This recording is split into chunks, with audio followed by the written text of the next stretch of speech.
Pada episode kali ini, kita akan membahas alur cerita dari film Pendekar Laut Timur untuk bagian yang ketiga. Dan tidak usah berlama-lama lagi, mari kita mulai ceritanya.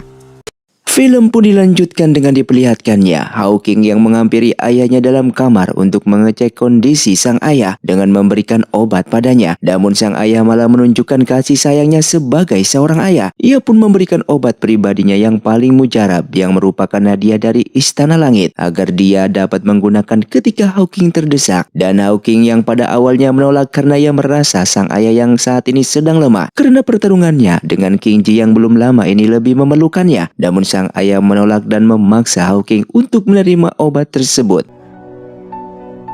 Setelah Hawking pergi, Ketua Changlan yang memuntahkan darah memberitahu King Su untuk segera menuntaskan rencana rahasianya tersebut. Ia sangat berharap putranya sendiri akan memberontak terhadapnya. Dan ia telah tahu bagaimana Hawking dan Yunhe sedang berlatih teknik segel roh untuk mengurung King Su. Terbuktilah sebuah rahasia besar bahwa Ketua Changlan telah mempertaruhkan nyawanya selama ini demi menyalurkan kekuatan spiritual yang menghabiskan energi spiritualnya sendiri hingga ia lumpuh ke dalam tubuh Hawking dan Yunhe untuk melawan seseorang yang ia sebut sangatlah kuat. Setelah itu, Ketua Changlan mulai memberikan energi spiritualnya ke tubuh Yunhe yang sedang tertidur. Dan Changlan meminta King Su untuk memberikan Yunhe penawar ketika dia tersadar dan melepaskan mereka agar pergi dari lembah bunga ini. Ia juga meminta King Su untuk meletakkan surat yang telah ia selesaikan tulis di dalam ruangan rahasianya agar Hawking dapat mengetahui apa yang sebenarnya terjadi setelah membaca isi dalam surat tersebut. Ketua Changlan kemudian mengucapkan perpisahannya kepada King Su karena telah setia mengabdi selama ratusan tahun terakhir. Ia lalu mengembalikan esensi kekuatan spiritual pada King Su, yang berarti King Su sudah tidak lagi menjadi hewan penjaganya.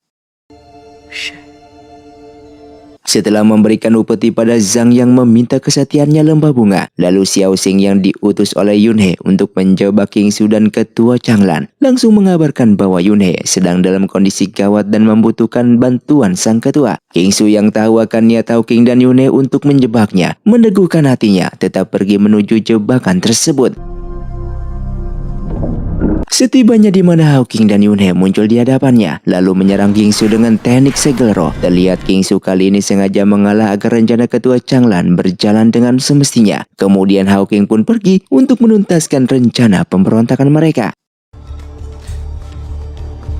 Sesampainya di aula, Hawking mencoba untuk berunding dengan sang ayah. Ia pun meminta ayahnya turun dari kursi ketua karena metode pemimpin selama ini sangatlah kejam. Akan tetapi tentu hal tersebut ditolak oleh sang ayah. Di sana sang ayah mengatakan jika tidak ada pergantian ketua selama dirinya belumlah tewas. Sembari berkata seperti itu, sang ketua pun berdiri dari kursi rodanya dengan menggunakan sisa-sisa kekuatan terakhirnya.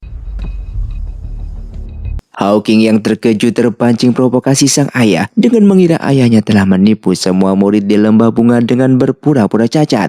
Di saat bersamaan, baru saja Yunhe mengungkapkan kecurigaannya kepada King Su yang mengalah karena King Su merupakan rubah berekor 9, di mana jenis ini adalah hewan penjaga terkuat yang bahkan tingkat energi spiritualnya jauh di atas tingkatan murid lembah bunga ini. King Su lalu menyalurkan semua kekuatan spiritualnya ke tubuh Yunhe hingga Yunhe sendiri menjadi sangatlah lemah.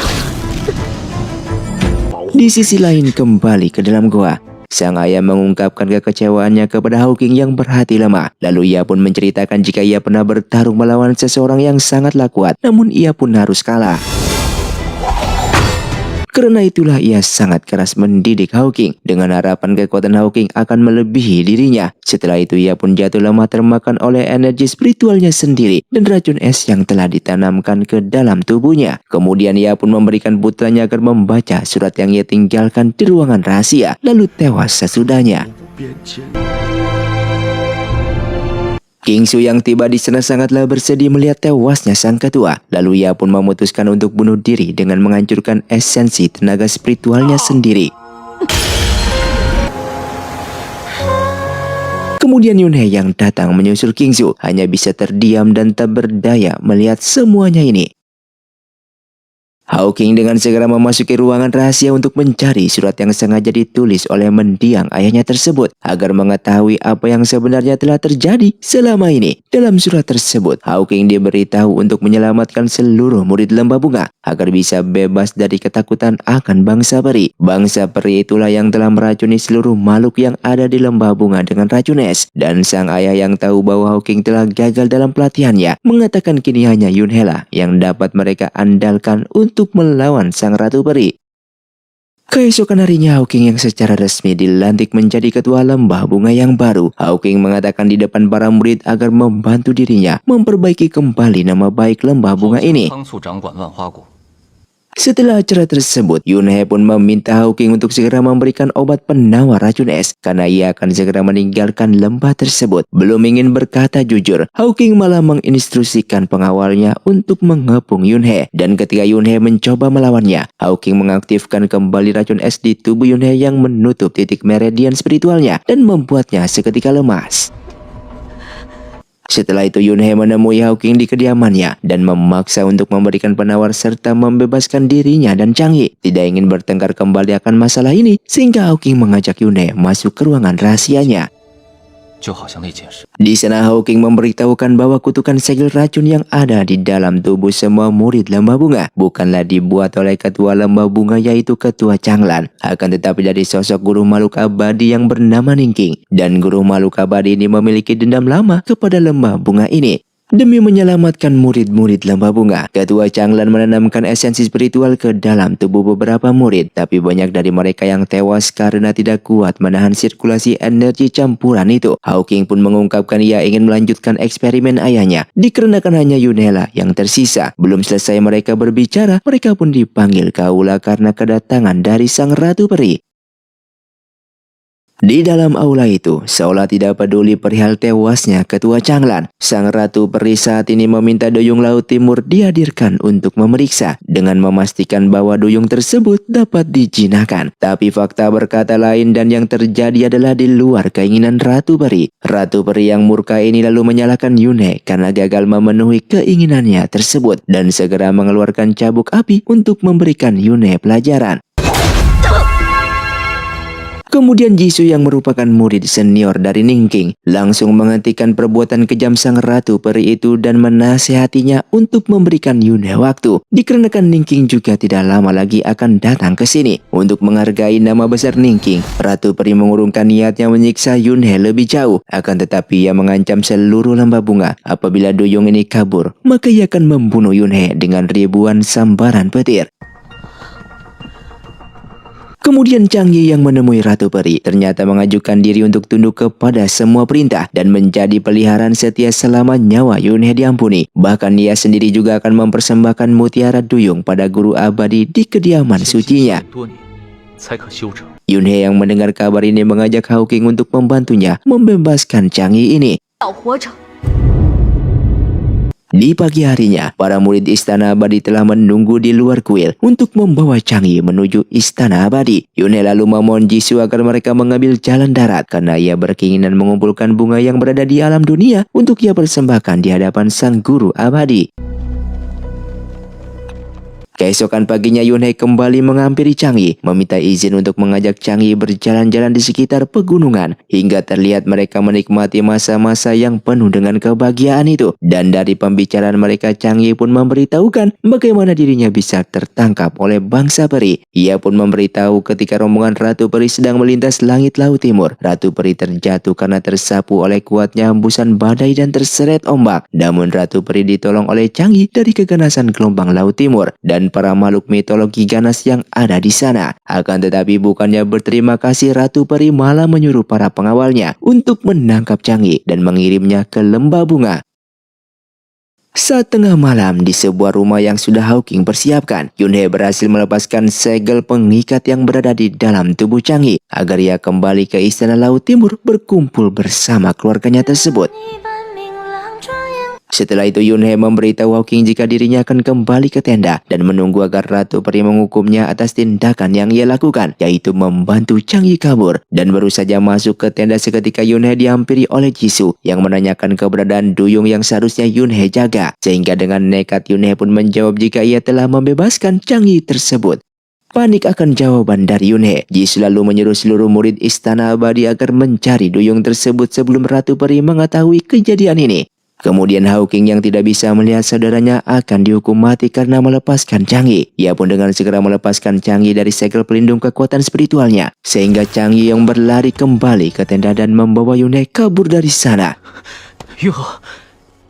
Kemudian mereka yang berlari hingga ke pinggir tebing. Namun Yunhe yang tak ingin Chang'e kembali tertangkap oleh murid Istana Abadi langsung membohongi Chang'e. Ia pun memberitahukan jika ia tidak pernah suka kepada Chang'e. Semua hal yang ia lakukan hingga kini adalah manipulasi hati saja. Karena Yunhe ingin mengalahkan Hawking dan mendapatkan reputasi yang baik. Agar ucapannya lebih meyakinkan, Yunhe pun bahkan menusuk dada Chang'e dengan sebuah belati. Dan Chang'e yang termakan tipuan Yunhe didorong olehnya hingga jatuh dari tebing tersebut.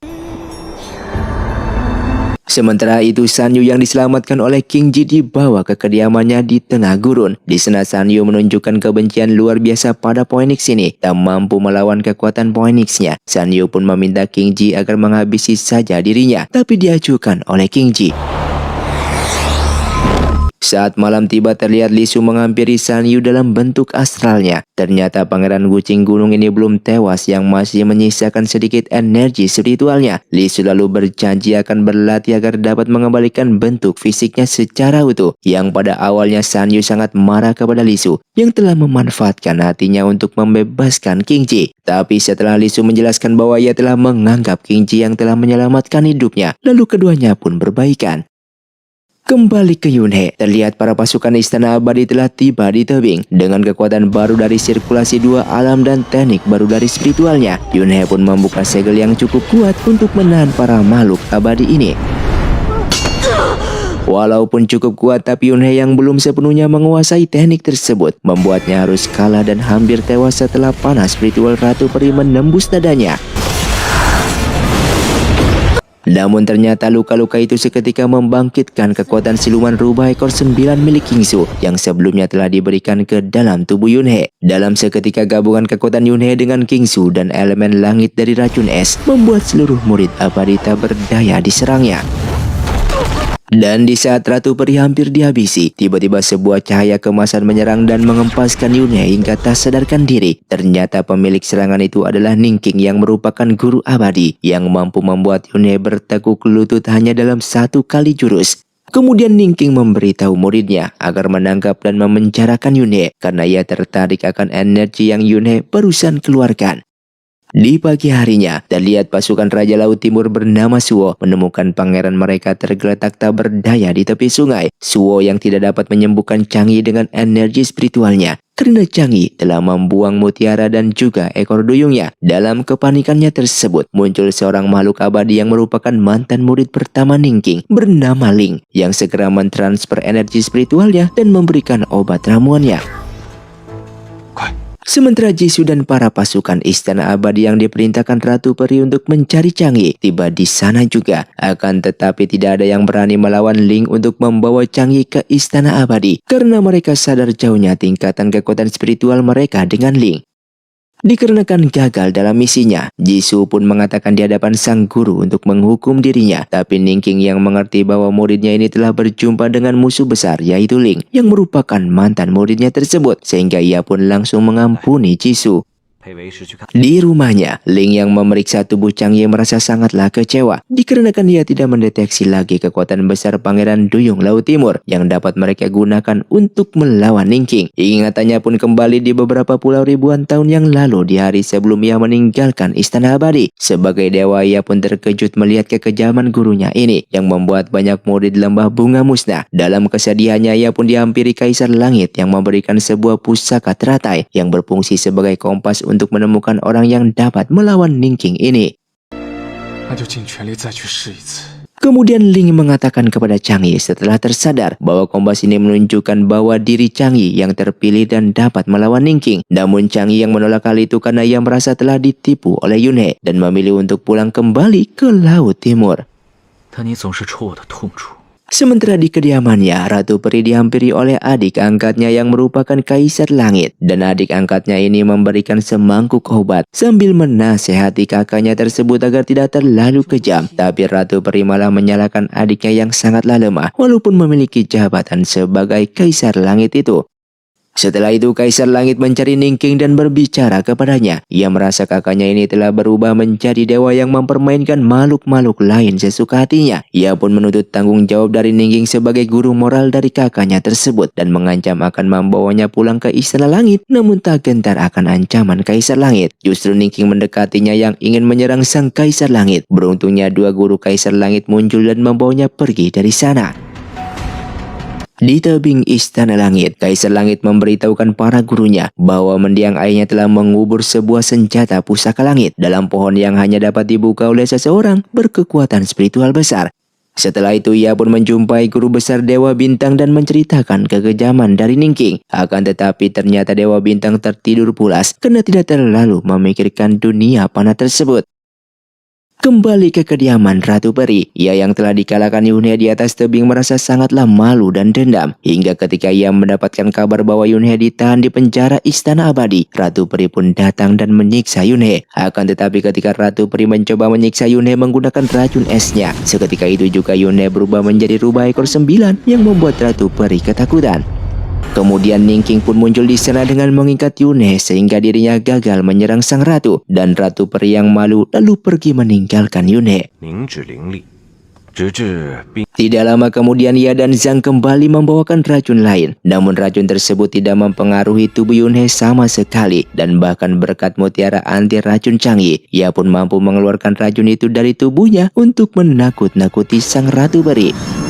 Dendam Ratu Peri yang angkuh karena ingin makhluk hidup berlutut kepadanya semakin membara sejak hari itu juga. Zhang lalu membawa sebagian besar murid senior Istana Abadi dan menyegel Istana Laut Timur. Sehingga Chang Yi dan Suo segera muncul di sana untuk menghadapi para murid abadi ini. Akan tetapi Zhang menipu Chang Yi dengan mengatakan bahwa Ratu Peri telah mengeksekusi ayahnya Raja Laut Timur dan memperlihatkan esensi kekuatan spiritual yang segera berubah menjadi anak panah yang mengarah langsung ke esensi spiritualnya. Di saat itulah tongkat pusaka Raja Laut Timur muncul dan melindungi putra mahkota. Hanya dalam satu kali ayunan seluruh pasukan Istana Langit Ratu Peri dan para murid Istana Abadi terhempas begitu saja. Bahkan Ling juga menghadang para pasukan Istana Langit dan membawanya pergi dari sana. Setelah memberikan nasihat agar membela kebaikan oleh ayahnya dalam mimpi, Chang Yi pun menerima ajak Ling untuk ikut melawan kekejaman yang dilakukan oleh Ningqing. Mereka lalu segera berangkat mengikuti arah petunjuk kompas pemberian Sang Kaisar Langit. Beberapa hari kemudian mereka pun sampai di dataran utara bersalju yang merupakan pavilion Suang, markas keberadaan para makhluk abadi lain yang juga tunduk pada Ratu Peri. Sama seperti Istana Abadi, pavilion Suang ini juga sangatlah kejam dipimpin oleh Zuling. Mereka pun membunuh dan menangkap bangsa siluman rubah demi menyenangkan Ratu Peri. Kemudian Ling pun berpikir untuk mencari dukungan dari bangsa rubah karena mereka adalah hewan spiritual penjaga terkuat. Dan tak disangka di dekat mereka terlihat King Yao yang merupakan putri klan rubah sedang dihadang dan dibantai oleh Zuling dan pasukannya.